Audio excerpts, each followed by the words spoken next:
É uma guerra, né, que eu imagino que a senhora trava todos os dias com essa situação do tabagismo. A gente viu uma matéria fantástica da Débora para ilustrar tudo o que a gente tem dito. E eu quero entrar num assunto que é o assunto sobre esse narguilé. Em São Paulo, a cidade de São Paulo, há pelo menos uns 3, 4 anos, isso já é moda. Em outras cidades a gente vê isso acontecendo, muito presente na Arábia. A senhora falava que até isso nasceu na África, mas esse narguilé, que eu sou leigo no assunto, mas eu queria que a senhora me ajudasse. Existem aqueles que você traga para dentro do pulmão, que teoricamente seria o cigarro, e esses que eles dizem que eles deixam na boca para sentir a essência, como o charuto, aquela coisa toda, eu não sei. Mas enfim, dizem que o narguilé, quem faz essa utilização diz que não faz mal, que é simplesmente para você sentir o aroma. Mas na verdade é muito pior, doutora. Vale a pena explicar o que é o narguilé, porque muita gente não conhece, doutora.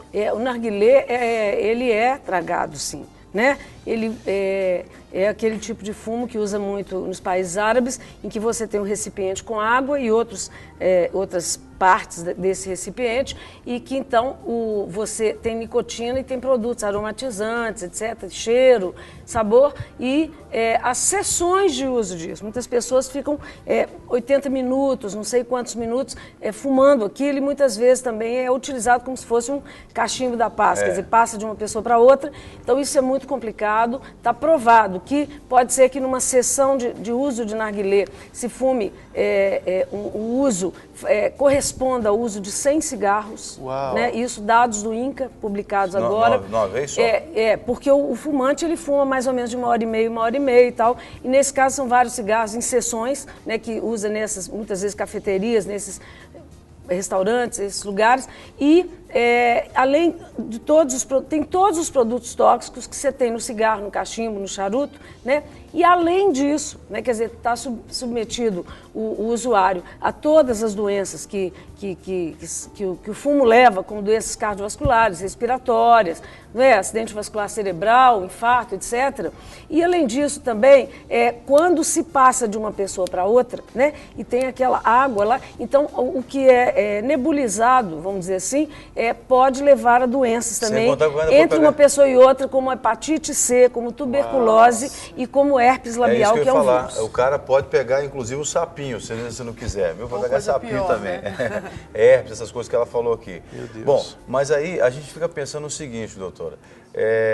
Existem organizações não governamentais também, as associações como a que a senhora preside, que trabalham contra a propagação do fumo e até mesmo a extinção, se for possível. A senhora vê alguma esperança nessa luta, que a senhora já deve estar nela há muitos anos, não é? Se conseguir, por exemplo, extinguir de vez o eu acho que é o objetivo.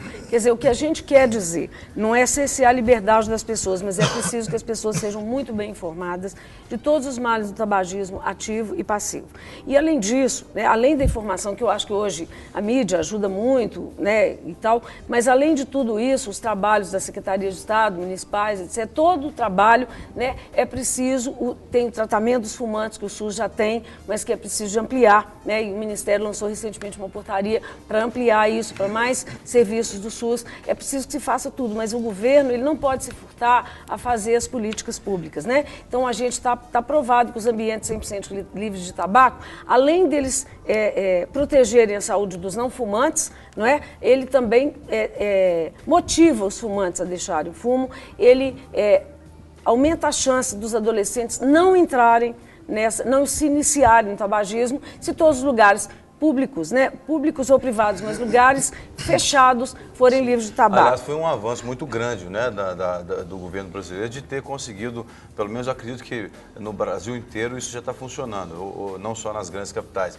que é a proibição do fumo no lugar fechado. Isso foi um grande avanço, porque antigamente você chegava em qualquer lugar, num restaurante, qualquer outro lugar, um supermercado, o indivíduo estava fumando. Hoje não existe isso mais. Eu mesmo presenciei isso na cidade de São Paulo, logo quando isso foi, acho que foi pioneirismo, tabagismo, inclusive, nessa Cidade de São Paulo, sim, é pioneira. Eu estava lá Estado. e Na verdade é o Estado. O Estado, né? A fiscalização entrava de estabelecimento em estabelecimento, eles todos vestidos de branco, isso da meia-noite, 1h da manhã, eles entravam e se a pessoa estivesse fumando, inclusive a 10 metros da porta do estabelecimento, o estabelecimento era autuado e tinha que pagar uma multa altíssima. Isso ajudou demais a cidade, inclusive lixos no chão. Isso foi o exemplo do Brasil, depois Rio de Janeiro, tem outros estados.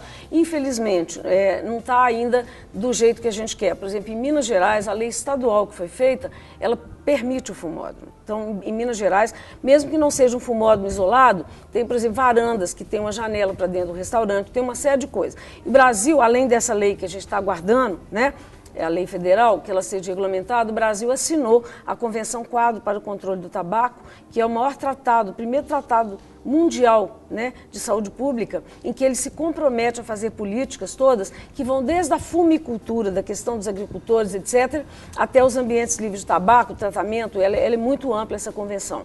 E os países que assinaram, né, o Brasil foi dos primeiros, ele ajudou a articular isso, isso foi chancelado pela Organização Mundial de Saúde. Então, o Brasil tem que fazer essas leis, né? Então, aqui em Minas Gerais, nós estamos com a lei ainda muito ruim. Essa lei não é igual de São Paulo, não é igual do Rio. Ela permite ainda fumódromos, tá?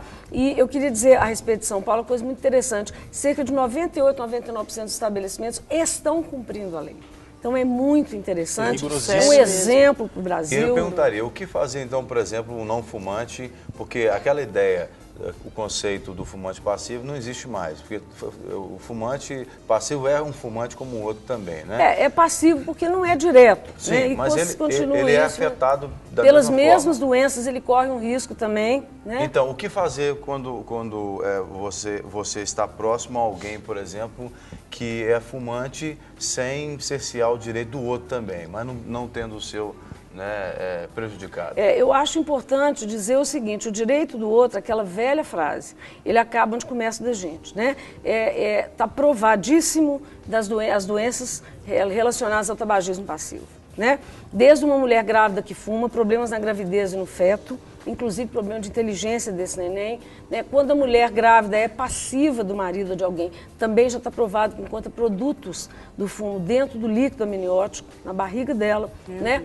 Então, além de tudo isso, a questão da exposição na infância, o aumento do risco de doença respiratória, de asma, que é uma doença extremamente comum, crise de asma das crianças, etc., infarto de pessoas novas, câncer de pulmão na vida adulta, de pessoas, então eu acho, não fumantes. Então eu acho o seguinte, eu acho que é preciso que as pessoas se conscientizem que esse direito, né, elas não têm de dar doença nas outras.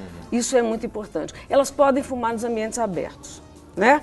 Nos ambientes abertos. Mesmo assim, nós temos hoje restrições. Por exemplo, nos Estados Unidos, alguns parques, né? Temos outros lugares com restrições. Mas eu acho que no Brasil, e aqui especificamente em Minas Gerais e em Belo Horizonte, nós precisamos ainda de ficar, os nossos ambientes fechados precisam de ficar livres totalmente, a gente chama 100% livres do tabaco. E agora a questão dos fumódromos, é muito comum até em aeroportos fora do país, aquelas como se fossem cabines.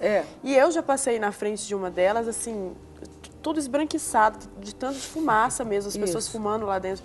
Como que fica o fumante nessa história? Porque tudo ele bem fica muito mal.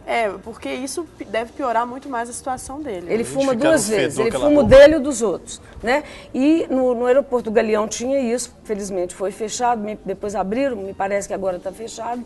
E você passa a alguns metros de distância e você sente o cheiro. Então, é porque abre a porta, né, e fecha, etc. Então, não tem nenhum ambiente, até hoje não tem nenhum sistema de engenharia, ventilação, que consiga eliminar toda a fumaça, não é, emitida por pessoas fumantes, mesmo em locais separados. E isso. Outra coisa, por exemplo, restaurantes. Como ficam os garçons? Como ficam as pessoas que servem, que têm que servir os fumantes em outros locais? Está provado que os garçons são a categoria profissional que tem mais doenças ligadas ao tabagismo passivo. Eles têm muita tosse, infarto e vários problemas de saúde, né? Doutora Maria das Graças, foi muito bom ter a senhora com a gente aqui, bastante esclarecedor. E a gente também entra nessa luta, né, contra o tabaco nesse Dia Mundial Nacional do Combate, né, ao tabagismo. E, claro, a gente ora para que você que tem essa dependência química seja liberto em nome de Jesus, porque realmente conviver com o vício é uma escravidão que ninguém merece.